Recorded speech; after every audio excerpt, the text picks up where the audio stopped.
ॐ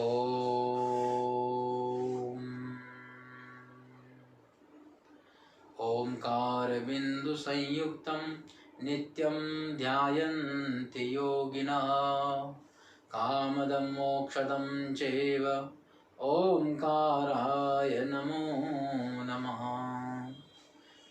श्री सच्चिदानंद भगवान की जय।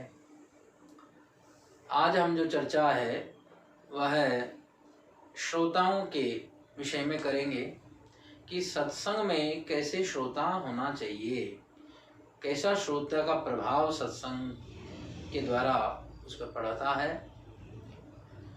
श्रोता जो है उसमें श्रवण ही प्रमुख है। श्रवणेंद्रिय जो है वही हमारी उसमें प्रमुख कार्य करती है कि चाहे भले ही हमें और दिखाई दे रहा है नहीं दे रहा है, वहाँ पर हम किस तरह से बैठे हैं, वहाँ हमारी श्रोत्र इंद्रियाँ हमारे कानों के द्वारा यही हमारे लिए सबसे प्रमुख साधन है। इसलिए हमारे यहाँ पर ज्ञान के जो साधन है वह 3 साधन कहे हैं: श्रवण, मनन और निध्यासन। तो पहले ज्ञान का श्रवण करना। तो जो ज्ञान है वह श्रवण करने वाले ऐसे जो श्रोता होते हैं, वह श्रोता 3 प्रकार के कहे गए। ऐसा कहते हैं कि एक श्रोता होता है, एक सरोता होता है और एक सोता होता है। कई प्रकार के होते हैं उसमें। एक सोता जो होते हैं वो सत्संग बैठे सुनते सुनते सो जाते हैं, बैठे रहते हैं, परंतु उनकी आलस्य के कारण से और सो गए, तो ऐसे भी सोता होते हैं। तो उसका अधिक प्रभाव उन पर नहीं पड़ता। सत्संग तो ऐसे निकल जाएगा और सोते रह जाएंगे। और एक होते हैं सरोता होते हैं, वो एक सुपारी काटने का एक सरोता होता है, सुपारी काटी जाती है। तो यदि ऐसे हम लोग जो है कोई पूर्वाग्रह लेकर के अगर कथा सुनते हैं, सत्संग सुनते हैं, तो क्या होता है कि हम लोग काट छांट करने में रह जाते हैं। अरे यहाँ तो ऐसा कहा, यहाँ तो ठीक नहीं कहा, यहाँ वो फला जो है व्यास जी वो अच्छा कहते थे। इस तरह से हम लोग जो है काट छांट करते रहते हैं, उसका भी जो है ठीक प्रभाव नहीं पड़ता।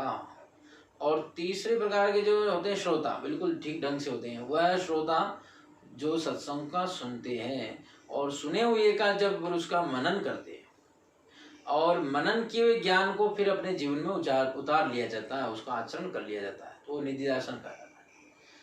तो श्रवण, मनन और निध्यासन होना तो ये चाहिए कि श्रवण जितना किया है उसका दुगुना मनन करो और मनन का चौगुना उसका निध्यासन करो। पर अब उल्टा होने लग गया। अब लोग जो है श्रवण ज़्यादा करते हैं, बहुत श्रवण होता है, श्रवण का आधा भी मनन नहीं होता है, और मनन जो किया उसका निध्यासन कितना हो रहा है कोई पता ही नहीं है। इसलिए उसका इतना प्रभाव नहीं पड़ रहा।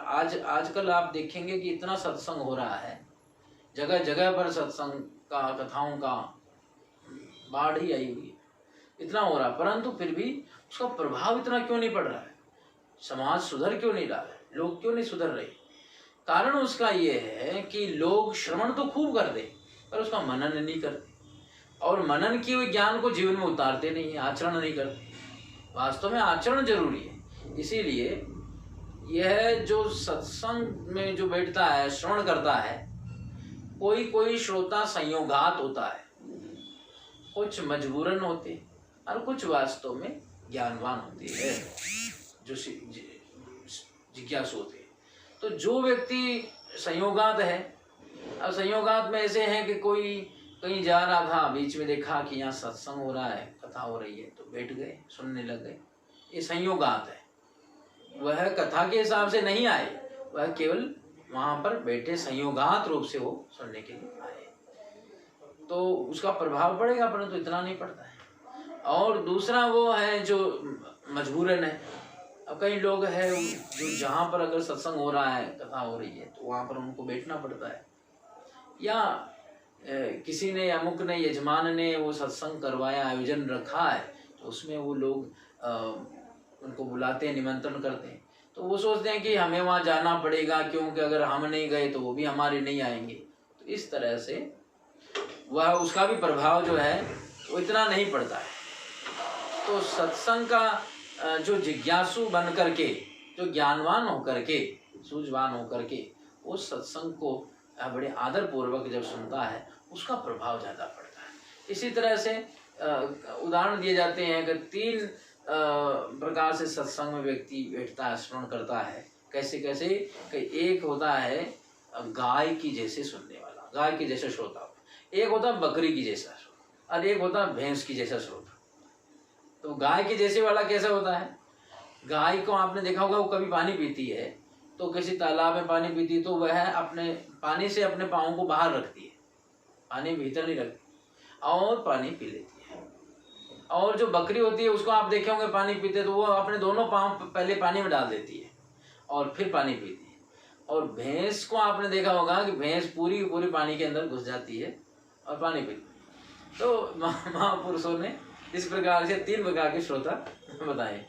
गाय के जैसे श्रोता जो होते हैं वो सत्संग में जाते हैं और वह बिना किसी को दखल पहुंचाए, बिना किसी को तकलीफ दिए वह वहाँ बैठ जाते हैं, पता ही नहीं लगता, और जाकर के बड़े भाव से, आदर से, जहाँ उनको जगह मिल जाती है, जैसे मिल जाती है, वो वहाँ पर बैठ करके। और जो बकरी जैसे श्रोता होते हैं वो चाहते हैं कि थोड़ा सा हम आगे बढ़ जाएं, तो वो थोड़ा सा मतलब सत्संग के अंदर आगे भी बढ़ करके बैठ जाते हैं, जिससे कुछ लोगों को तकलीफ हो जाती है। मध्यम प्रकार के श्रोता। और कुछ भैंस जैसे श्रोता होते हैं, वो जब आएंगे तो श्रोक सत्संग के अंदर ऐसे आएंगे कि सबको तकलीफ हो जाती है, वो सबसे आगे आगे आने की कोशिश करेंगे। इससे वक्ता और श्रोता का जो है सामंजस्य वो टूट जाता है, और वह जब तक अपने आप को जब प्रदर्शित नहीं कर देते, दिखा नहीं देते हैं, तब तक वो बैठते नहीं, सत्संग सुनते नहीं है। इसलिए उनको भैंस के जैसे श्रोता कहा। तो ये 3 प्रकार के श्रोता होते हैं। तो इसको हमें जो है गाय के जैसे श्रोता बनना चाहिए। तो इस तरह से बन करके उस सत्संग का प्रभाव हमारे जीवन में आए। देखो, सत्संग एक दर्पण की जैसा है। जैसे दर्पण में आप मुख देख के अपने मुख का सब ठीक कर लेते हैं, ठीक ऐसे ही जो है हमें सत्संग के द्वारा हमारा अंतःकरण का उसमें परिलक्षित होता है, उसमें दिखता है। और हमारे भीतर जो विकार है, हमारे भीतर जो कमियां हैं, वो उस सत्संग से हमें पता लगता है। कई लोग वो सत्संग भी सुनते हैं और उसके बाद में वो अनेक प्रश्न करते हैं कि हमें कोई वास्तव में जो सही ढंग से श्रवण करता है, सत्संग सुने, कथा सुने, तो उसको कोई प्रश्न, उसके मन में कोई संशय रहेगा ही नहीं, क्योंकि उसके सबके सब जवाब उस सत्संग से उसको प्राप्त हो जाएगा और वह बिल्कुल निसंदेह हो जाएगा। परंतु जो भाव से नहीं सुनता है, जिसका अन्य मनसक होता है, देखना कहीं, चलना कहीं, सुनना क्या, तो वो जब ऐसा होता है तो उसका कभी भी उस पर इतना प्रभाव नहीं पड़ता। तो सत्संग को आप ध्यान से, एकाग्रता से, आदर बुद्धि के द्वारा, श्रद्धा के साथ में आप श्रवण करिए। इससे आपका जीवन निखरेगा, आपको लाभ मिलेगा, और उसमें आपकी जो विकार, आपकी कमियां दिखती है, ऐसा लगता है कि ये ऐसा तो हमारे जीवन में नहीं होना चाहिए, तो उसको धीरे धीरे प्रयास करके उसको निकालना चाहिए। उस विकार को, उन आदतों को, उनको छोड़ना चाहिए और सद्गुणों को हमें धारण कर लेना चाहिए। ऐसी चीज़ें हमारे जीवन में अपने आप जुड़ने लगती है। सत्संग जो है भगवत प्रेम बढ़ा देता है, भगवत प्रेम की पुष्टि करता है। इसीलिए इस प्रकार के श्रोता बन करके, उत्तम श्रोता बन करके हमें सत्संग सुनना चाहिए। ओम शांति शांति।